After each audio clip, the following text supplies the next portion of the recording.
Good morning, all. Today we'll continue our topic, previous one topic, calculation of goodwill as for weighted average profit method. I'm going to solve this last question of this topic of your book, that is, calculate the value of goodwill on the basis of 3 years purchase of weighted average profit for last 5 years. Profit for the weighted to be weighted 1, 2, 3, 4 and 5 to the greatest weightage to be given to last year. Profit for the last 5 years were year ended 31st March 2015, 16, 17, 18, 19. Profits here is 1,05,000, 80,000 for 2015, 1,05,000 for 2016. After considering abnormal loss 41,500 abnormal loss ने आपके profit को घटा रखा है, add back करेंगे. Here is loss 20,000 after considering abnormal gain 40,000. यानी अब normal gain अगर आपने ले रखा है जिसने आपके लॉस को घटा रखा है तो आप 40,000 की अमाउंट को इस लॉस में ऐड करेंगे तो इस साल का लॉस 60,000 हो जाएगा. 2018 it is 1,80,000. 2019 it is 2 lakh. Books of accounts of the firm are revealed that number 1, closing stock on 31st March 2015 was overvalued by 40,000. इस पॉइंट के लिए जिसके कारण मैंने ये क्वेश्चन सॉल्व करा है, 31 मार्च 2015 का अगर ये क्लोजिंग स्टॉक है तो 1 अप्रैल 2016 का ये ओपनिंग स्टॉक है. तो दो जगह इस अमाउंट को एडजस्ट करेंगे. तो अगर आप ट्रेडिंग अकाउंट को बना के देखें रफ में, अगर आप क्लोजिंग स्टॉक में 40,000 ओवर वैल्यूड होता तो उसका इफ़ेक्ट हमारे जीपी के ऊपर क्या होता, जीपी 40,000 से बढ़ रखा है. यानी 2015 में से के प्रॉफिट में से 40,000 को रिड्यूस करना है. और यही क्लोजिंग स्टॉक नेक्स्ट ईयर 1 अप्रैल 2016 को ओपनिंग स्टॉक बन गया, जिससे ओपनिंग स्टॉक क्या हो रखा है, बढ़ रखा है.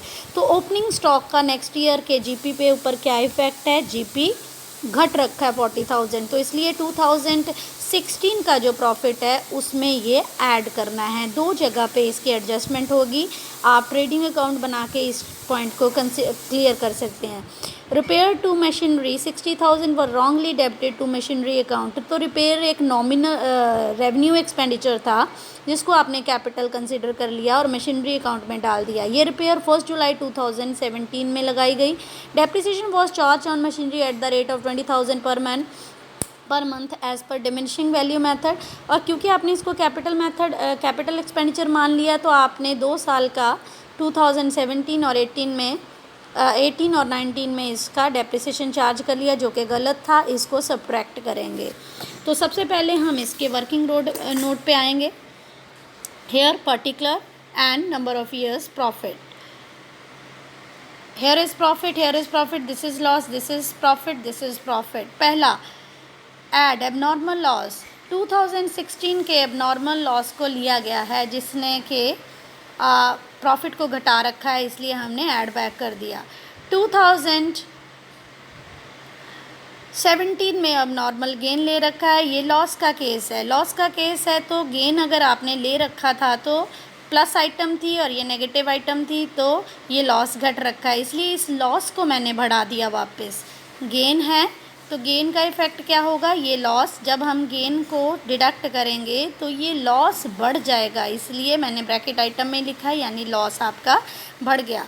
अब जो क्लोजिंग स्टॉक वाली आइटम है, तो क्लोजिंग स्टॉक 2015 का जो था ओवर वैल्यूड है, यानी जीपी का इफ़ेक्ट एनपी पे है. हमारा ये प्रॉफिट 40,000 से बढ़ रखा है, हमने इसको कम करा. पर आगे नेक्स्ट ईयर में ही ये ओपनिंग स्टॉक है, ओपनिंग स्टॉक भी ओवर वैल्यूड है इस साल का. अगर इस साल का क्लोजिंग स्टॉक तो इस साल का ओपनिंग स्टॉक का हमारी डेबिट साइड पे क्या इफ़ेक्ट है, हमारा जीपी जो है वो कम हो रखा है. तो जो इस साल का नेट प्रॉफिट है वो 40,000 से कम है, इसलिए add opening stock over valued जो है उससे आप अपने इस साल के प्रॉफिट को बढ़ा लीजिए. Than less repair on machinery. तो ये जो 60,000 का खर्चा था इसको आपने रिपेयर मानना था, यानी रेवेन्यू एक्सपेंडिचर मानना था, तो इस साल के प्रॉफिट को घटा दीजिए. डेप्रिसिएशन चार्ज कर रखा है इन 2 सालों में डिमिनिशिंग वैल्यू से. मैंने वर्किंग नोट डेप्रिसिएशन का बनाया. इस साल पे एसेट को ख़रीदा हुआ मान लिया था। 1 जुलाई से लेके 31 मार्च तक का यानी 9 महीने का डेप्रिसिएशन 60,000 पे 9,000। नेक्स्ट ईयर का जो डेप्रिसिएशन है वो डिमिनिशिंग वैल्यू है, तो इस साल अगर 60,000 की मशीनरी थी तो 9,000 डेप्रिसिएशन कम कर दिया, तो इस साल 51,000 बन गया पूरे साल का डेप्रिसिएशन। तो ये हमने रेवेन्यू एक्सपेंडिचर मान रखा था, जबकि ये है नहीं, क्योंकि ये तो रिपेयर चार्जेस थे। तो इसको खर्चे को क्या करिए आप, ऐड बैक करिए डेप्रिसिएशन को। तो यहाँ पे 9,000 और 10,200 हमने ऐड बैक कर दिया। तो ये हमारा एडजस्टेड प्रॉफिट आ गया 40,000, 1,86,000, 6,500। ये लॉस है 60,000, 1,29,000, 2,10,200। अब हम वेट असाइन कर लेंगे। ईयर, एडजस्टेड प्रॉफिट, वेट आपको असाइन करने के लिए बोला था। वैसे भी जो रीसेंट ईयर होता है उसका हाईएस्ट वेट होता है, हमने मल्टीप्लाई कर लिया। सिंस इट इज़ लॉस तो ये नेगेटिव फिगर लिखा है, इसको हमने प्लस करा। ये 4 फिगर आप प्लस करेंगे और ये 1,80,000 इसमें से माइनस करेंगे। वेट्स का टोटल 15 और इसका 18 लाख। वेटेड एवरेज प्रॉफिट मैंने फार्मूला ऊपर नहीं लिखा है, आपको लिखना ज़रूरी है, या मैंने डायरेक्ट इसको सॉल्व कर दिया। 18 lakh upon 15, 1,20,000 weighted average profit आ गया। नाउ गुडविल 3 ईयर्स परचेज, 3 से मल्टीप्लाई कर दिया, सो आंसर ईयर इज़ 3,60,000।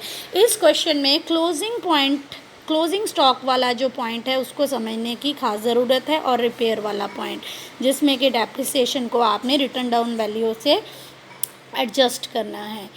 यहाँ पे अगर क्लोजिंग स्टॉक ओवर वैल्यूड है तो प्रॉफिट हमारा जीपी बढ़ेगा तो नेट प्रॉफिट भी बढ़ रखा है, इसलिए इसमें से माइनस करा। अगले साल यही क्लोजिंग स्टॉक हमारा ओपनिंग स्टॉक बनेगा।